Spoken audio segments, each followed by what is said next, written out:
Nuriddin Ismoilov o'limga mahkum qilinganlar. Maxfiy xizmat xodimlarining xavf-xatarlarga to'la jo'shqin hayoti. Ba'zan har soniyada, har daqiqada o'lim bilan yuzma-yuz kelgan, vatan manfaatini o'z hayotlaridan ustun qo'ygan mard yigitlar, ezgulik va yovuzlik, sadoqat va xiyonat, poklik va razolat, asl e'tiqod va ochko'zlik o'rtasidagi abadiy kurash. Bunday voqealar keng ko'lamda aks ettirilgan voqealar ko'pchilikni qiziqtirishi tabiiy. Iste'dodli adib Nuriddin Ismoilovning mazkur sarguzasht asarida sho'ro davrida maxfiy xizmat tizimida ishlagan yosh o'zbek yigitining favqulodda qiziqarli va o'ta xavfli faoliyati aks etgan. O'limga mahkum qilinganlar. Mening chekimga g'arbiy Berlin tushgandi.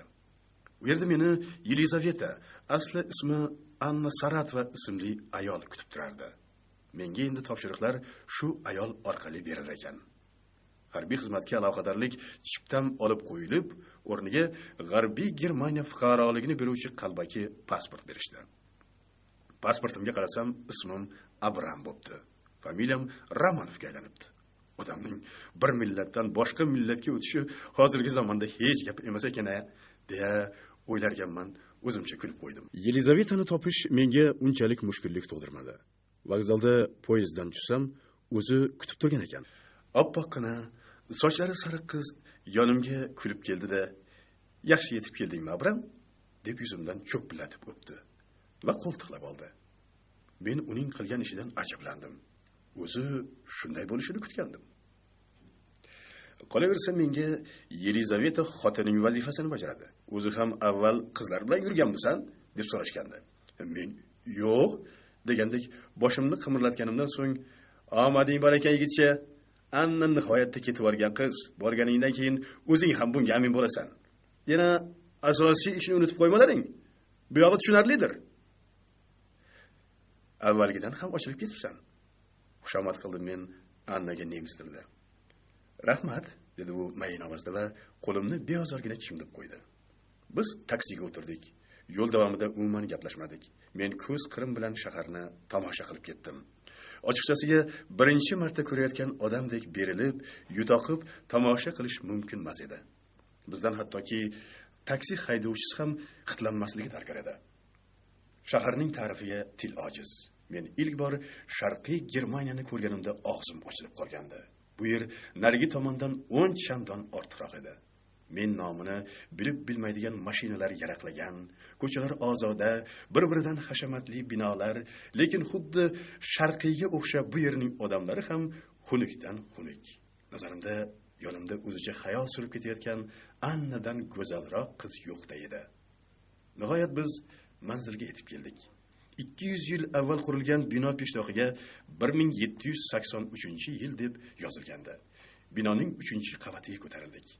Boshqalardan aslo farq qilmaydigan 35 raqami yozilgan eshikni Anna o'z kaliti bilan ochib, meni ichkariga taklif qildi. Uy ichi shinamgina ekan. Yotoqxona, oshxona va ikkita maxsus magnitofon joylashgan ishxona bilan tanishtirgan Anna, "Qalay ekan uyimiz?" deb so'radi kulib. Umuman olganda, yomon emas, chidasa bo'ladi dedim men undan ko'zimni uzmay. Faqat ikkalamiz bitta karavotda yotishimizni o'ylamagan ekanman. "Men bilan yotishni istamaysanmi?" deya Anna ikki qo'lini bo'ynimdan o'tkazib quchoqladi. "Sen bilan yotish uchun kelmaganman shekilli." "Shunaqami?" dedi Anna dzyudo uslubi bilan meni ustidan oshirib otib yubormoqchi bo'ldi. Biroq mendagi g'ayri tabiiy, g'ayri ixtiyoriy kuch ishga tushib, uning o'zini chalqanchasiga ag'darib tashladim. Qiz xafa bo'lmadi. "Zo'rsan, qani endi turishimga yordam berib yuborchi?" deya qo'lini uzatdi. O'shanda mendagi sezgi qandaydir qisqa muddat pand berdi. Anna ikki oyog'im o'rtasiga chunonam tepdiki, jonim og'zimdan chiqib ketay dedi. Egilib qolgan kuyim, "Maraz" dedim. "Xafa bo'lma. Seni?" Biroq u gapini oxirigacha ayta olmadi. Biqiniga tirsaklab urdim. Endi u bukchaygancha polga quladi. Biroz muddat o'tgach o'zimga keldim-da, vannada yuzimni yuvib qaytib kelsam, Anna hali ham o'ziga kelmagan ekan. O'ldirib qo'ydimmi deya qo'rqib ketdim. Keyin uning bo'yin tomirini ushlab ko'rdim. "Tirikman", dedi u xirillab. Uni ko'tarib yuvinish xonasiga olib kirdim. Yuzi gardanini yuvganimdan keyin biroz chiroyi ochildi. Endi men bilan bunaqa hazillashma, dedim unga jiddiy tikilib. U boshini qimirlatib, xo'p ishorasini qildi va hali o'lishimga erta. O'zi hayotga kelib, odamga o'xshab yashamaganman. Hech qursa umrim ozgina cho'zilsin. Seni shunday deb kutib olganim uchun uzr. Boshqa takrorlamayman. Endi borib muzlatgichni och-da, ichidagi narsalarni oshxonadagi stol ustiga qo'y. Ovqatlanamiz dedi. U stol qarshisiga kelib o'tirishdan oldin obdan bo'yandi. To'g'risi, uning bunaqa qilishini mutlaqo kutmagan edim. Taajjublanib qarab turganimni ko'rgan Anna kuldi.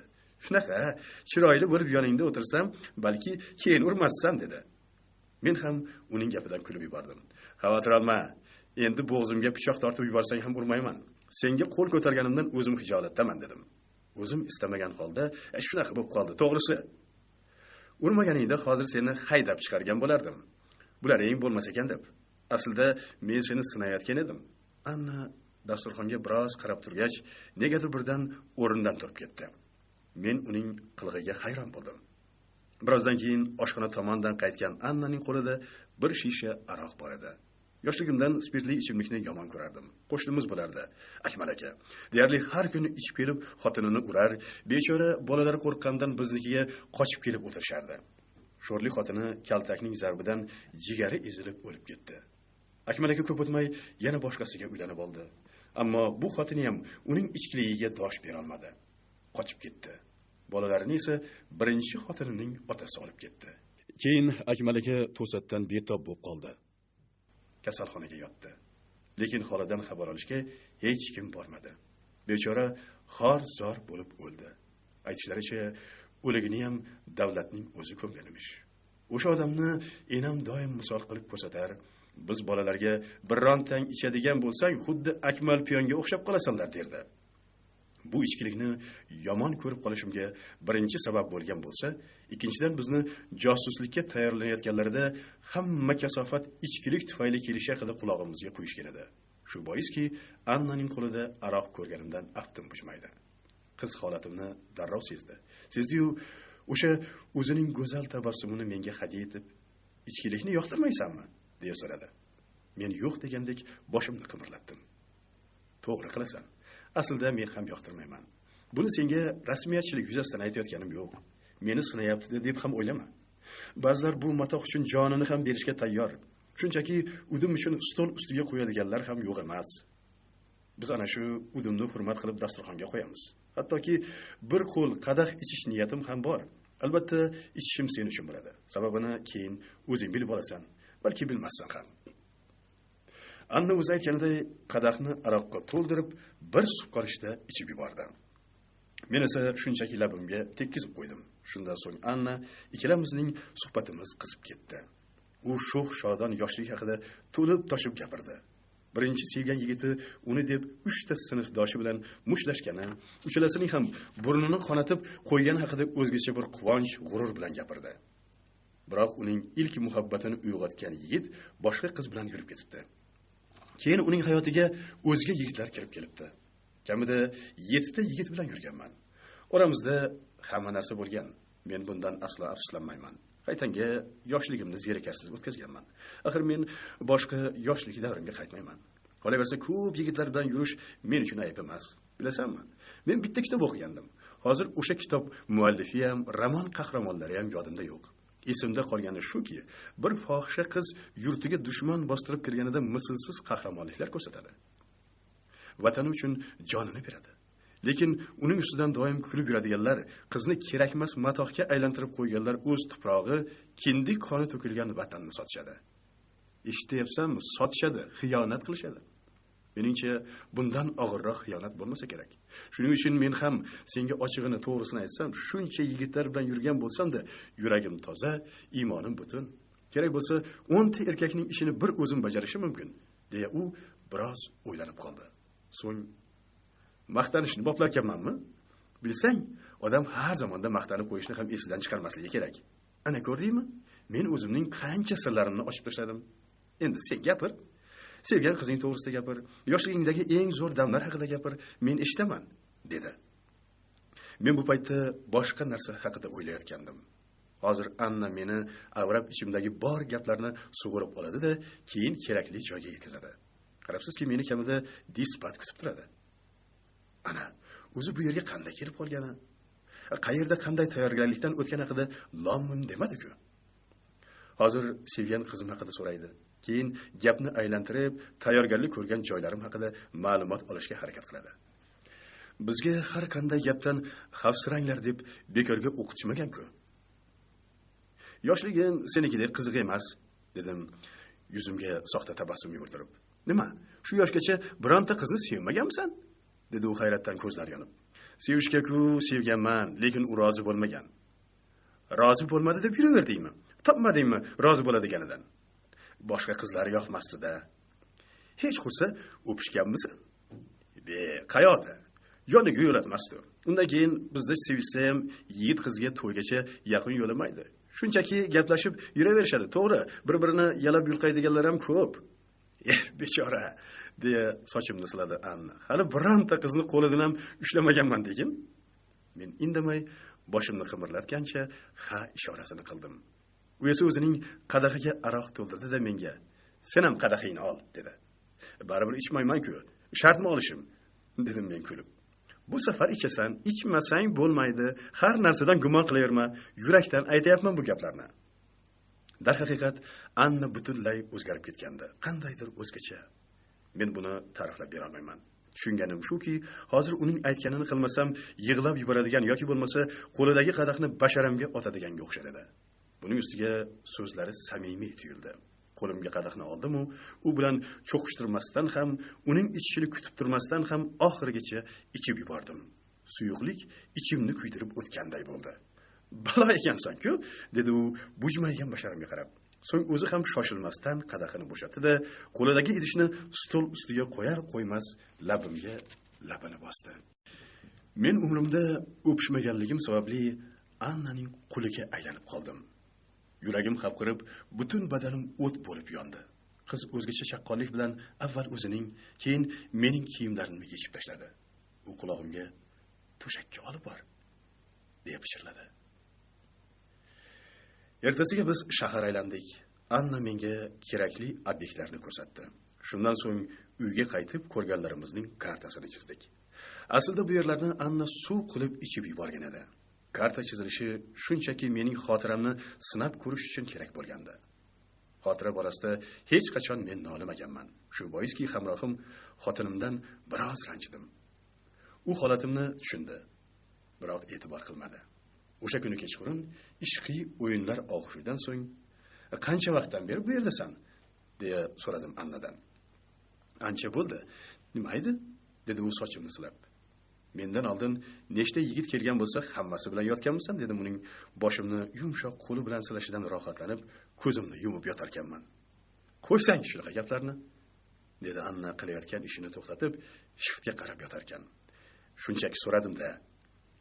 Kecha senga gap birov bilan yotish yotmaslikda emasligini aytgandim-ku.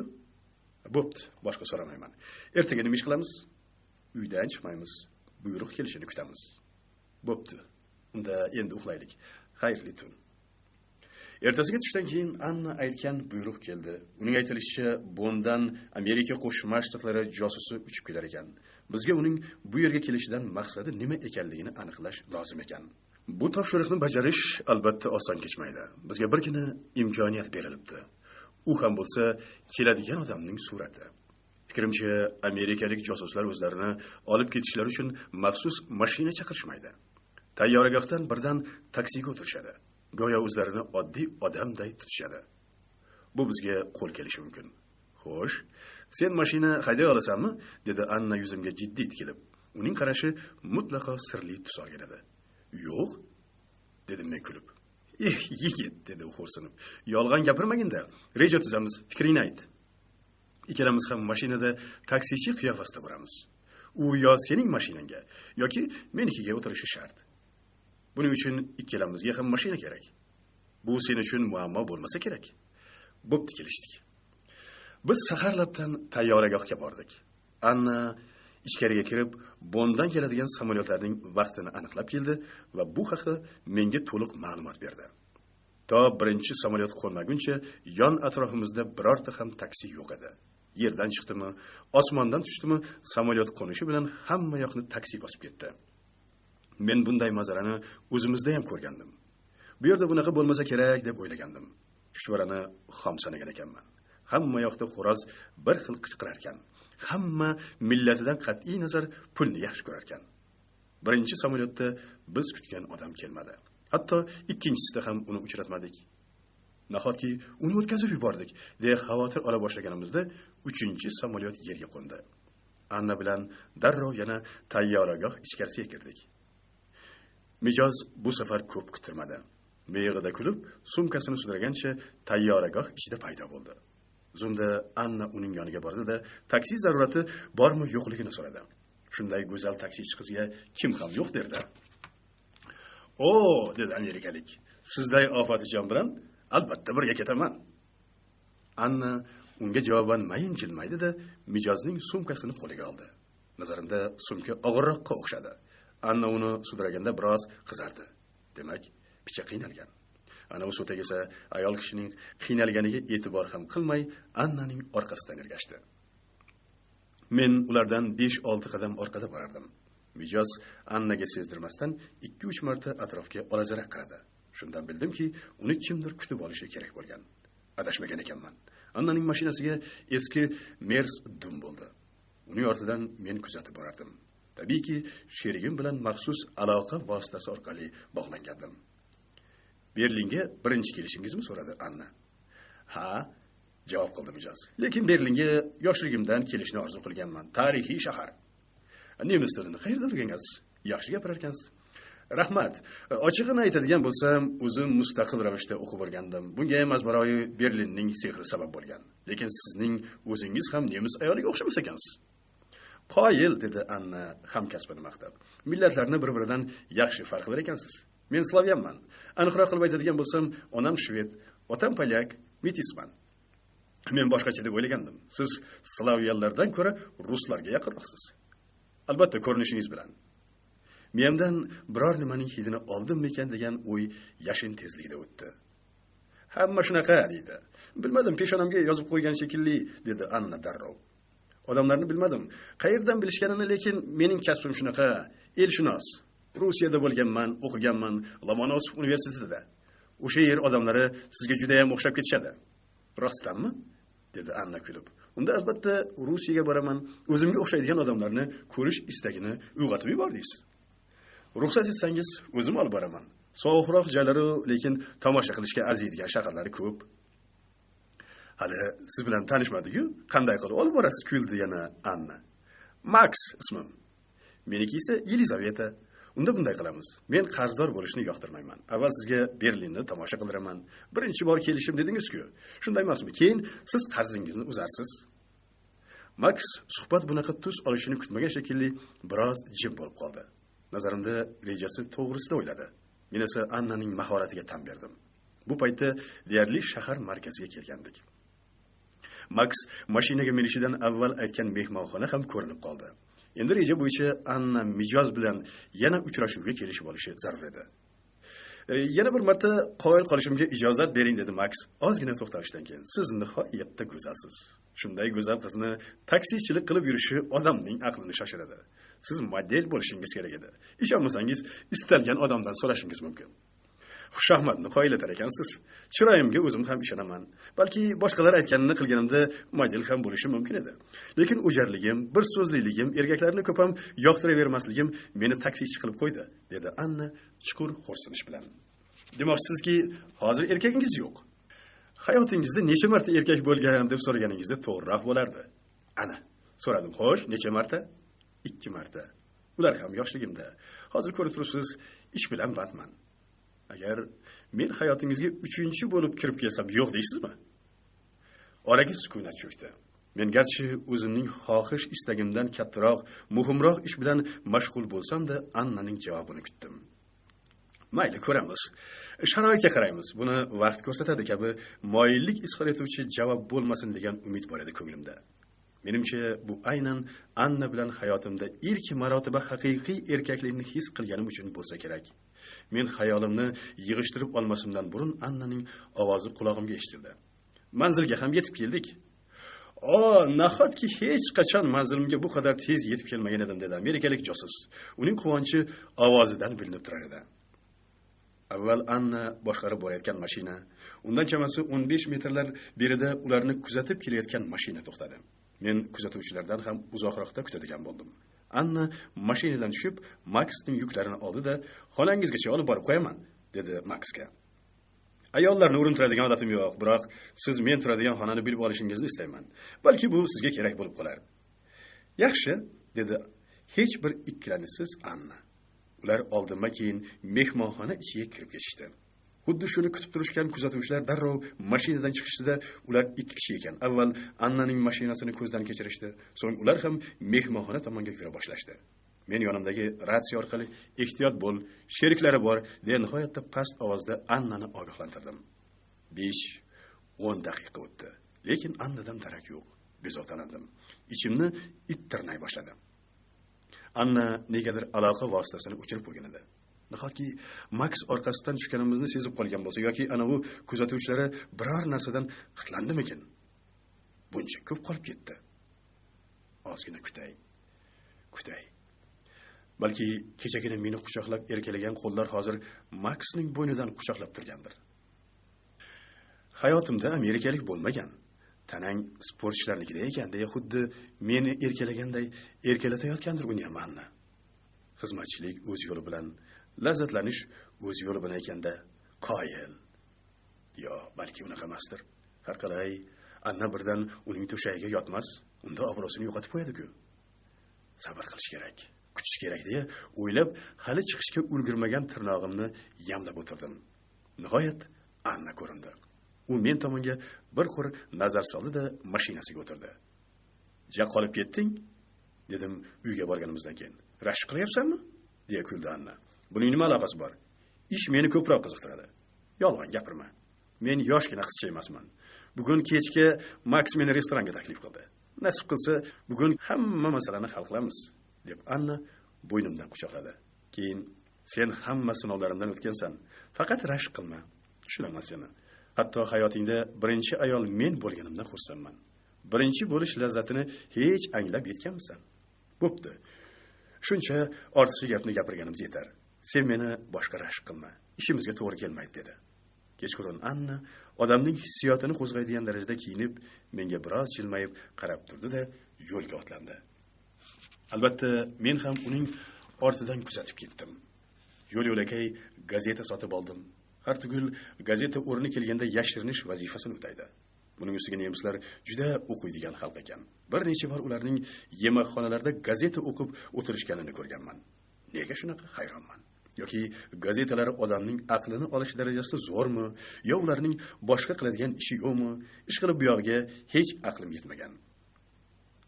Restoranga Annadan ozgina keyin kirdim. Bu paytda Anna Maksning yonidagi stolda o'tirardi. Men imkon qadar ularga qaramaslikka harakat qildim. Maksni xitlantirib qo'yishdan cho'chidim. Avvaliga Maks bilan Anna ozgina u yoq bu yoqdan gaplashib turishgan bo'lishdi, so'ng ishqiy mavzuga o'tib ketishdi. Avvaliga ularning gaplari menga qiziq tuyuldi. Keyin zerika boshladim. Hatto kostyumimga o'rnatilgan aloqa vositasini o'chirib qo'ysammikan deb ham o'yladim. Zerikkanimdan gazetani varaqladim. Paddaringga la'nat borib, hamma yog'i yalang'och qizlar bilan to'lgan gazetani sotib olaman. Albatta, boshqa payt bo'lganda bu gazetani ipidan ignasigacha o'qib chiqqan bo'lardim. Har qalay, mening yoshimdagilar uchun qiziqdi. Lekin hozir vaziyat boshqa. Buning ustiga anavi ikkalasi faqat shu haqda gaplashaverib bezdirib yuborishdi. "Men sizni mehmonga chaqiraman", deb qoldi bir mahal Maks. "Nega buncha tez?" so'radi Anna. "O'ylaymanki, bir-birimizni yaxshi tushunib o'tiribmiz." "Siz haqsiz", deya iqror bo'ldi Anna. Ular o'rinlaridan turishdi. Men birdan stol ustidagi gazetaga termildim. Yonginamda oyoq tovushi eshitildi. Nazarimda Maks menga qarab qo'yganday bo'ldi. Nihoyat eshik ochilib yuboldi. Men biroz kutdim, sababi Maksning ayg'oqchilari bo'lishi ehtimoli ham bor edi. Ayni paytda men bu yerda uzoqroq ham o'tira olmasdim. Shu boiski restorandagilarga bir qarab chiqdim. Hech kim menda shubha uyg'otmadi. Sekin o'rnimdan turib eshik tomon yo'naldim. Tashqarida men kuzatayotgan odamlar taksi to'xtatishib, endi mashinaga o'tirishayotgan ekan. Darrov men ham yo'l yoqasiga chiqdim. Baxtimga darrov taksi kelib to'xtadi. Biz biroz yurganimizdan keyin ortimga o'girilib qaradim. Men ertalab ko'rgan qora Mers izimizdan tushgan edi. Angladimki, ishning pachavasi chiqdi. Sekingina Annaga sezib qolishdi, dedim aloqa vositasi orqali. Bu paytda u Maksdan hozir Angliyada ayollar asosan qanaqa kiyim kiyishayotgani haqida so'rayotgan edi. Mening xabarimni eshitgach, ovozi biroz o'zgardi. Oldinda ketayotgan mashina negadir shahar tashqarisiga qarab yo'l oldi. Bunisi mutlaqo kutilmagan holat bo'ldi. Chunki Maks shahar tashqarisiga chiqish to'g'risida Annaga hech vaqo demagandi.